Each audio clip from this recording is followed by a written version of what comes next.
Circumventing, what does that mean? Huh? Oh, good on you, man, Belal, mashallah. Circumventing means getting around, tricking, sneaking. Circumventing the haram is haram. And I do a trick to get to the haram.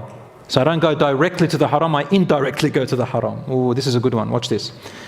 It's like tricking your way around the haram to do the haram. Being sneaky, shifty, fraudulent. You're artful, you're a con artist. Not you, and imagine that's what it means. Doing something you know is haram, but indirectly. So you become the culprit, but you're sneaky. You find a loophole that you can't get at. You find a loophole to the haram, but no one can catch you. That's called hila, at-tahayul. Forgive me, brothers and sisters, a long time ago, there was this show where a girl comes up and goes, "Cash me Assaad, about it." So that's what I mean, that. You can't catch me. So what did the scholars say? To do the haram directly is less sinful than to be sneaky and shifty in the way you get it fraudulently. They're both haram, but one is worse, because it's as if you're saying that it's as if you're trying to trick Allah subhanahu wa ta'ala. Allah says that's haram, so I go and do a shifty business as if I'm tricking God. And this is the signs of the hypocrites that Allah described. I'm not saying this is a hypocrite person, but he or she is being hypocritical. They're doing an act of hypocrisy of the real hypocrites. And that is, Allah says, يُخَادِعُونَ إِنَّ الْمُنَافِقِينَ يُخَادِعُونَ اللَّهَ وَهُوَ خَادِعُهُم. The hypocrites try to play tricks, a game with God, thinking they can trick God. But Allah overcomes the tricks. He beats them in their own game. So when a person wants to move around, that's like trying to trick Allah subhanahu wa ta'ala. To do the act directly sinful is a sin, but it's less sinful than trying to find a loophole, knowing that you're going to get to the haram to trick people. My brothers and sisters, the historical example in Surah Al-A'raf, Surah 7, number 163, Allah talked about the early Israelites, who later on became the Jews. They were forbidden in the Torah from hunting on a Saturday, Sabbath. This is in the Quran. And what they started to do was, there were two interpretations. They used to cast their nets into the sea on a Friday night, and then they would collect their nets on a Sunday morning. Allah says in that surah, He tested them out. He said to them, you are forbidden, as a test, or maybe as a punishment, I don't know what it was. And Allah made the fish appear more on Saturday than any other day, which tempted them. So they put the nets out on a Friday night, collected it on a Sunday, and then they said, we didn't hunt on a Sabbath, they were at home. But did they really? Yes, they did. That's a trick. Another interpretation is that Allah says, don't eat. They started taking the fish, and they would sell it rather than eating it. And they would say, we didn't eat it, we sold it. So they benefited from the money, and they went ahead and they went and bought sweets and vegetables. Says, we're eating sweets and vegetables, man. Yeah, but you went and sold what Allah said is haram. You used its money to go and buy that other stuff. It's the same thing. It's just wiggling around to get to the haram. So that's what it means. I'll give you some examples now. We know that usury, riba, now it's called interest. Usury contracts are what? A haram. But making a deal with someone to put the interest contract in their name and you get the money and then say, I didn't do anything, he did it. I just got him to go and put it in their name. I got my wife to do it. I got my husband to do it. I got my dad to do it. I got my son to do it, or my daughter, or my friend. That's just like putting the nets out on Friday night and collecting them on a Sunday and saying, I sold it, I didn't eat it. That's a trickery. So that's fraudulence. Another example. We know that paying interest on a loan is haram, correct? We're not talking about necessity situations, okay? We're just talking in general rule. Paying interest on a loan is haram, especially when we have alternatives. But you want to buy something you cannot afford at the moment. Let's say it's a car, but you haven't got enough to buy that car. So I come to you as the middleman, like a third party. I'm a third party. And I say to you, listen, what do you want to buy? You want to buy this car for $10,000? Okay, $10,000. I'll go and pay the car dealer $10,000. I'll pay him. You want that car? Okay, here's the $10,000. With the agreement that you will pay me back $15,000. Meaning, I didn't directly loan you the money, but I indirectly made you pay me interest. Isn't that correct? That's being shifty. That's doing the haram, even worse than directly getting interest. The way around something like this, if you really want, there is actually a halal alternative, is like this. Without having an agreement with you that you must buy that car, I will say, listen, if you want that car, I can go and buy that car. I will own that car. It's mine now. It's in my name. And then you have the option of buying it off me, okay? Without any further agreements. You don't say, I'll buy it for $10,000 and sell it to you for $15,000. That's interest. I've got to buy it, and you make a promise, say, look, if you buy it, I'll buy it off you. The condition here, number one, is that I don't agree with you that you're going to buy it for another price, because I don't own it yet. I have to own it first. I can't sell you something I don't own. So I can't agree with you on a price until I've bought it. Number two, I can't oblige you to buy it afterwards. I can't turn around and get a gun and say, you betrayed me, you took my money, I want my money back. La, a'udhu billah. Saying the word gun is pretty violent. Gen Z will shiver. No, I'm joking. Guys, today my jokes are really bad. We're going to edit that part. I'll move back and say, I can't make a fight with you because you said you're going to buy it. All right. So you know what's close to that? What's close to that is drop shipping. Hands up if you heard of drop shipping. All right. So drop shipping in general is actually haram to do. Why? Because you are selling a product which you don't own. You're also selling a product which the customer can't see. Oh, you've got an image on the screen. No, but number one, you don't own it. They don't know exactly what they're buying. So there's gharar, which means ambiguity.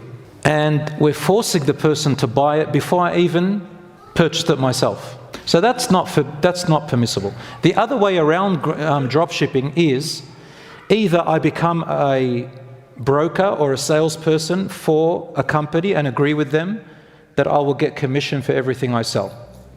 The other alternative is that I agree with you that you're going to buy it, but you are not obliged to buy it until I have it. And you have the option of changing your mind with no ramifications. If you do that, then it's okay. All right. Next example. We know that if two people are discussing a business deal or a transaction, buying and selling from each, both are free to call off the deal so long as they have not departed. This is a rule in Islam.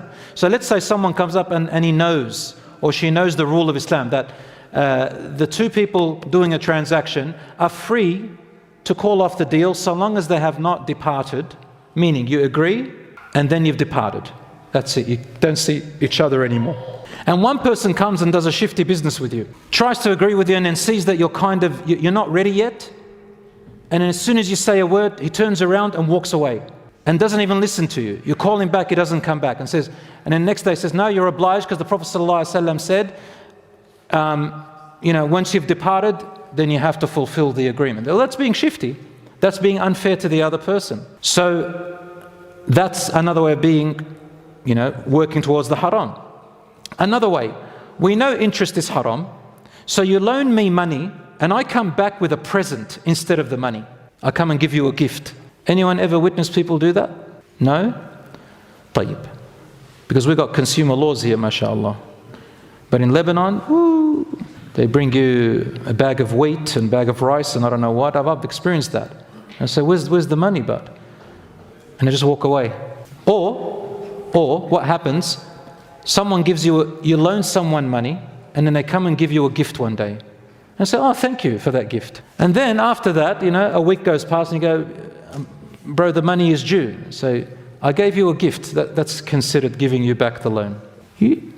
That's haram. That's being shifty and trying to work around the to reach the haram, because you put that person who loaned you the money in a compromising position.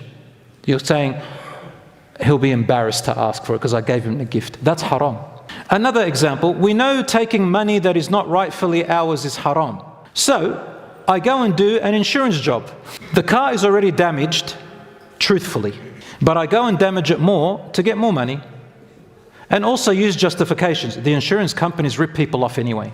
Or I make a deal with a mate that if he can accidentally damage it more, you can get him more out of insurance and then you'll take a cut yourself. Con artists.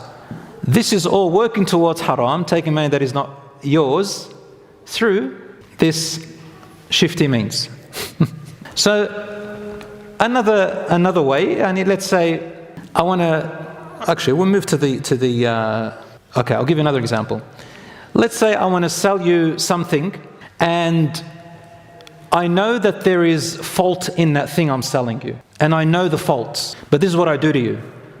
I go, listen, you buy it as is. As is. Anything shows up later on, I'm not responsible, I told you.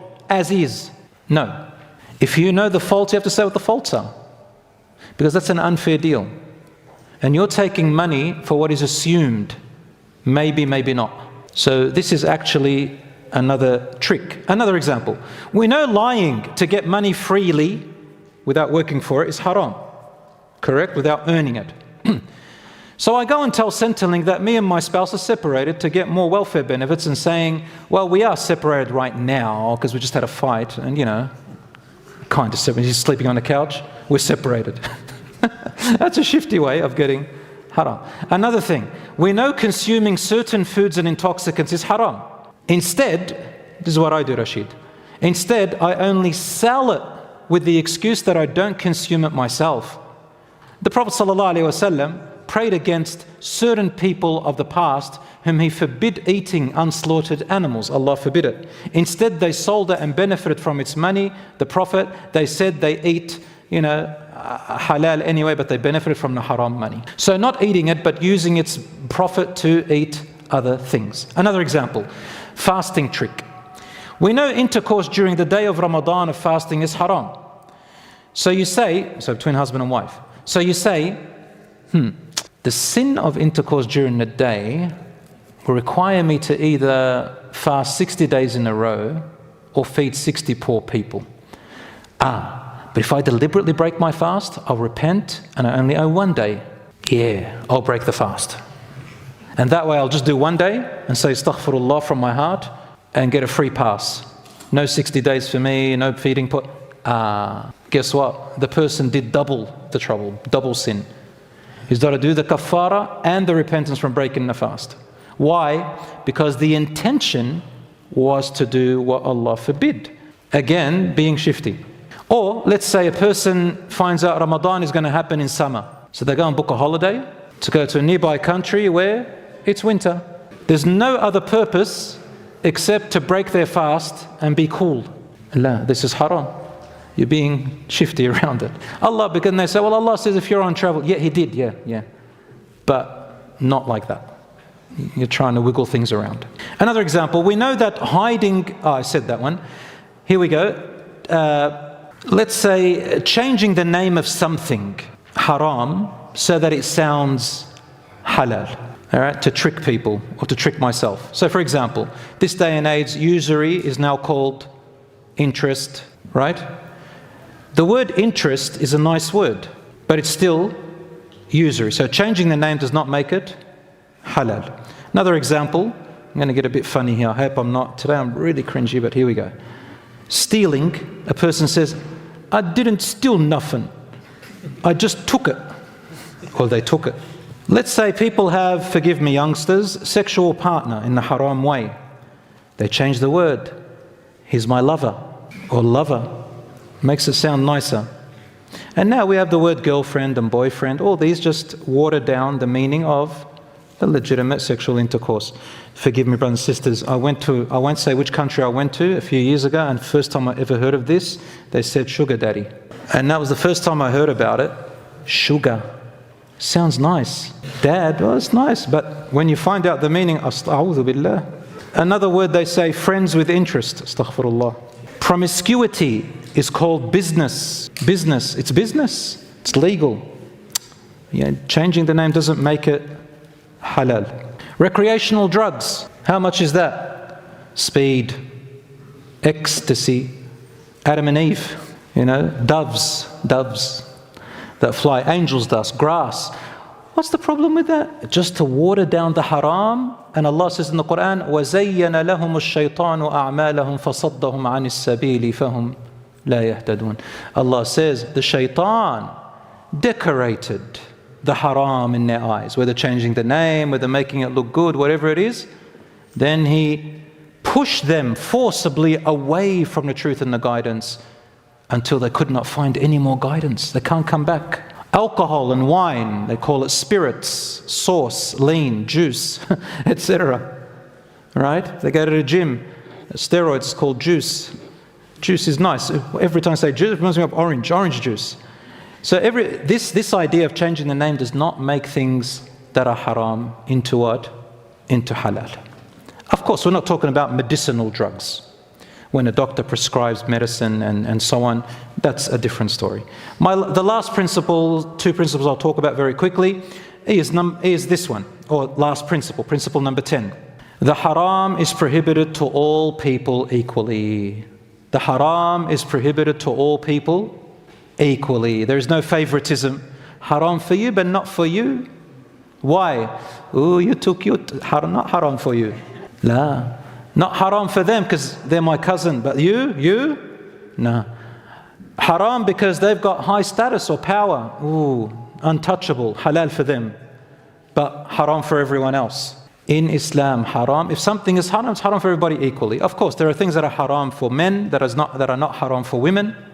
It's equally haram to all men. And there are things that are haram for women that are not haram for men. It's equally haram to all women. And there are things that are mutually haram for both of us, and it's haram for everybody. There is no favoritism.